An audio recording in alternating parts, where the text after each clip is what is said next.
Today is Wednesday, January 17th. I'm Melissa Holmes with a look at what's happening in the news.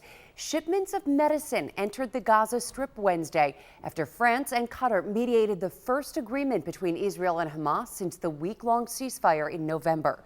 The deal came more than 100 days into a conflict that's showing no signs of ending. Palestinian authorities say the death toll has passed 24,000.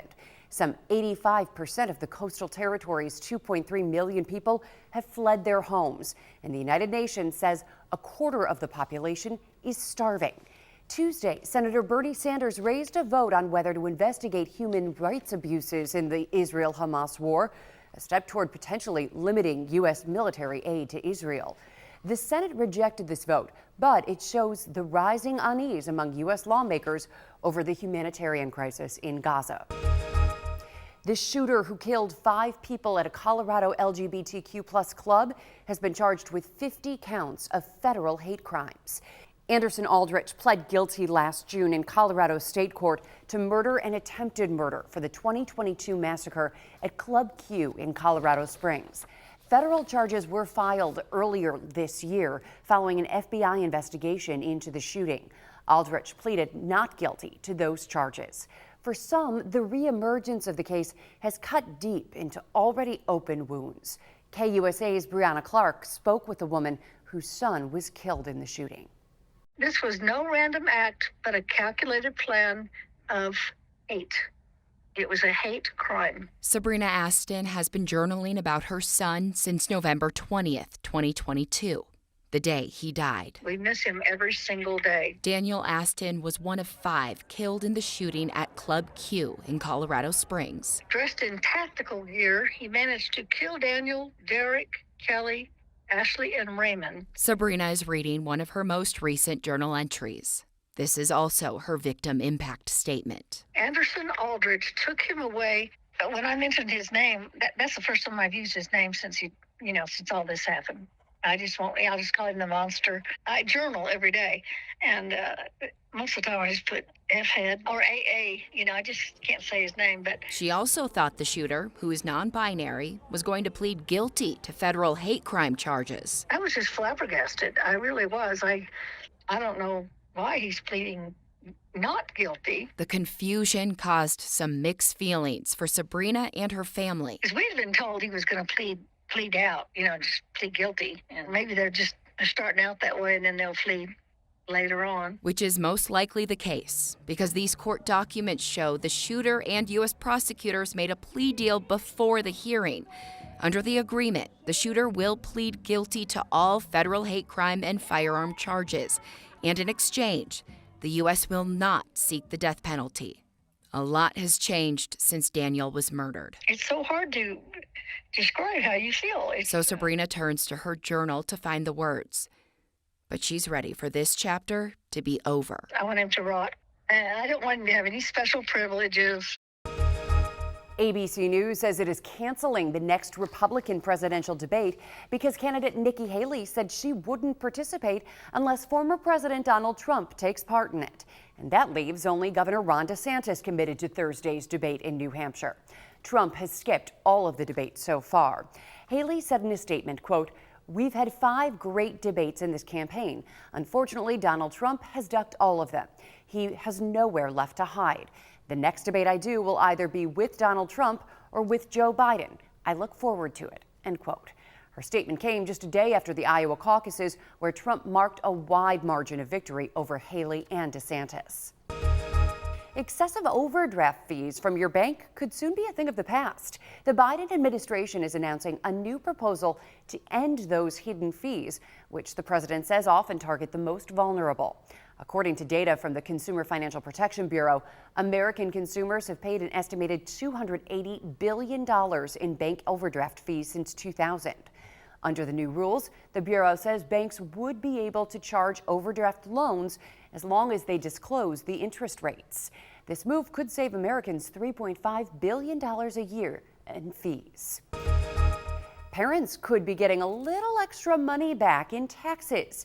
Senior lawmakers in Congress announced a bipartisan deal that would expand the child tax credit. The $78 billion caps months of negotiations in the divided Congress. The deal enhances refundable child tax credits, which will mean relief for about 16 million kids in low-income households. It also lifts the tax credit's $1,600 refundable cap and adjusts it for inflation. This deal also provides a series of tax breaks for businesses, but still needs to be written into legislation and secure votes to pass the Republican-led House and a Democratic-led Senate. JetBlue's planned merger with budget rival Spirit Airlines will not move forward. Yesterday, a federal judge blocked the purchase, saying it would drive up prices for customers who need low-priced fares. The ruling is a major win for the Justice Department, which sued to stop the merger. JetBlue's proposed $3.8 billion purchase of Spirit would have produced the country's fifth largest airline. Both airlines say they disagree with the ruling and are evaluating their next steps. If you're heading to the grocery store today, you might notice a big change at one popular chain. Now, Aldi shoppers will no longer be able to purchase plastic shopping bags at any of its stores. The grocery chain announced that shoppers must now bring their own reusable bags or buy one at checkout. It's part of the company's plan to become more sustainable. Aldi is the first major grocery store to eliminate plastic bags in the U.S. With winter storms blustering through most of the U.S., many places now have an abundance of snow. And we've seen pictures being shared online of people creating snow ice cream or snow cones. But is it really safe to eat the snow off the ground? Karen Fuller has the answer from experts in today's Verify.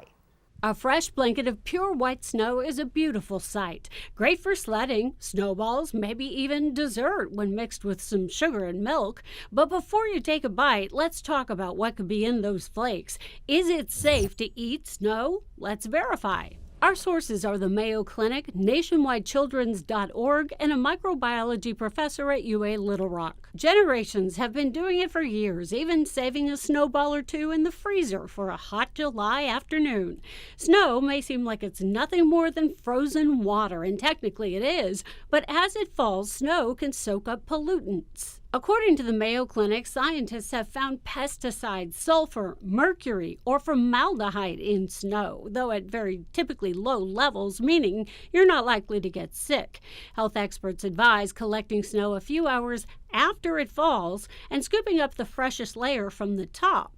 We spoke with Dr. Nawab Ali, a microbiology teacher at UA Little Rock. He says while there's no harm in a little snow, there could be in larger amounts, and it's the color that really matters. Color should be very white, snow white. It is formed from evaporated water.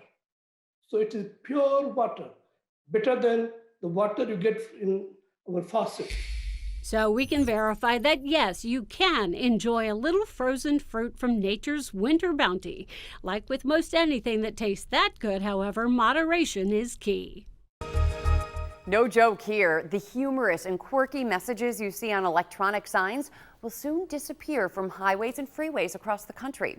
The U.S. Federal Highway Safety Administration says overhead electronic signs with obscure pop culture references or humorous messages will be banned in 2026 because they can be misunderstood or too distracting to drivers.